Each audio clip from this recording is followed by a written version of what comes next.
have ever panicked seeing 把 or worse, avoiding it completely, this video will change everything. Here's the truth. 把 isn't hard if you know the one trick natives use. Let's get started. 把 isn't just grammar, it's a spotlight on how an object changes. Normal Chinese sentence. 我喝药 I drink medicine. But 把 it's I took the medicine and got it done. 我把药喝了. See the difference? 把 forces you to think about the result. There are 7 key rules to make 把 sentences work. Miss one and your Chinese sounds weird. Let's start with rule number 1. Rule number 1. The subject must be the doer. 我把衣服烫了. I ironed the clothes. The subject is I. 我 I did something to the clothes. The action is completed because of the word 了.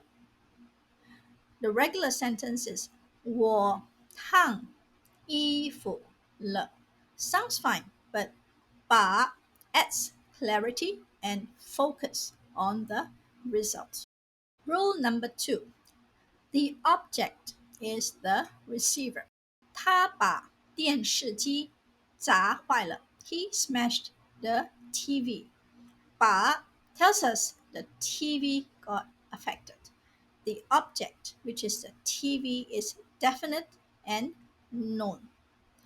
Let's compare. 他砸坏电视机了 sounds flat. 他把电视机砸坏了 sounds intentional and result driven. Rule number 3. Verb must be transitive. 把 only works with verbs that act on something. Examples: 玛丽把房子卖了 Mary sold the house. 玛丽把头发烫了 Mary got her hair permed. You cannot say 我把跑步了. Why? 跑步 doesn't act on an object. Rule number 4. Add a result or complement. 把 is not just about doing something. It's about the result of that action. For example, 他把车洗得很干净. He washed the car very clean. So the result of his action is 洗得很干净. Rule number 5. The object must be known. Never use 把 with vague or unknown objects. It is incorrect to say 把一个东西弄丢了. I lost something. Something is an indefinite object. This one violates 把 structure rules. 把这条裙子弄丢了. I lost this dress. So this dress is a definite object. So in this case, you can use 把. Examples: 我已经把这消息告诉顾客们了. I have already told the customers this news. 把 sentence structure emphasizes the action's effect on the object, the news. 已经 indicates the action is already completed. 把这喜帖交给彼得吧. Give this wedding invitation to Peter. This is an imperative 把 sentence, meaning using the 把 structure to emphasize how the object, which is 喜帖, should be handled or where it should end up. Rule number 6. Negation time and models go before 把不把功课做完不准看电视。If you don't finish your homework, no TV. This is a conditional sentence using 不把 to set a condition. The verb complement 做完 finish doing shows the result expected.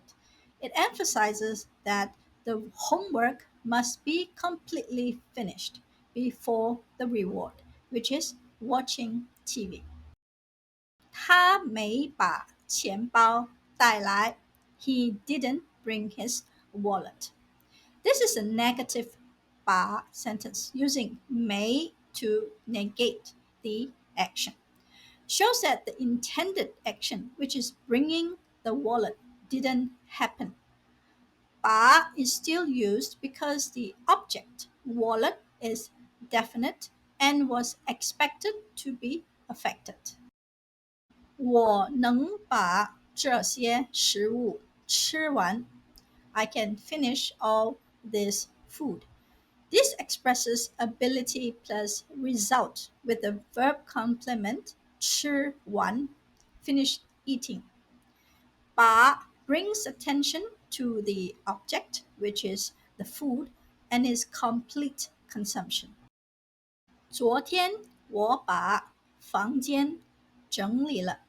I cleaned up the room yesterday. This is a standard completed 把 sentence. 整理了 means tidied up, action completed. This emphasizes the result on the room, which is now tidy. Rule number 7. Use 把 when you need to move something somewhere, cause a result, or change something's state. For example, 小明把自行车停在校园外. Xiaoming parked his bike outside the school. This sentence requires 把 because it meets 3 key conditions that make 把 necessary in Mandarin. Number 1, the verb has a directional complement, 停在 plus the location. 把 is required when the verb 停 to park is followed by a directional or locational complement, 在校园外 outside the campus. It is correct to say 把自行车停在校园外. It is unnatural to say 停自行车在校园外. Why? Because Chinese grammar dislikes verb plus object plus 在 plus location structures. Instead, it prefers 把 plus object plus verb plus 在 location. Second key point is that the object 自行车 is definite. 把 emphasizes specific known objects. Here, the bike is assumed to be identifiable. It belongs to Xiao Ming. Thirdly, the action has a clear result. The bike has a new location. 把 highlights the object's change of state or position. Here, the bike was moved to a new location. Without 把 Xiaoming 停自行车, this has no emphasis. When using 把 Xiaoming 把自行车停在校园外, this is result focused. It means Xiaoming got the bike parked outside. 把 is like a tow truck. It locks onto the bike and drags it to the new spot. Without 把, the sentence feels lost. Let's look at another example. 请你把菜端到桌子上. This also illustrates 3 key grammatical rules of 把 sentence. 1. Directional complement, 到 plus location. The verb 端, which is to carry, is followed by a directional complement, 到.桌子上 to the table. In Mandarin, verb plus 到 plus location almost always requires 把 to sound natural. Number 2, it has a definite object. 菜 the dishes. The object 菜 is implied to be specific. 把 emphasizes which object is being acted upon. Number 3, the resultative focus, the dishes movement. The sentence highlights the result of the action. The dishes ended up on the table. Without 把, the focus shifts to the action, carry dishes. Let's recap the 7 golden rules of 把 sentences. 1. Subject is the doer. 2. Object is the receiver. 3. Verb is transitive. 4. There's a complement or result. 5. Object must be definite. 6. Negation, time, modals must come before 把. Number 7. Use 把when there's direction or result or state involved. Congratulations! You have just unlocked the power of 把 sentences.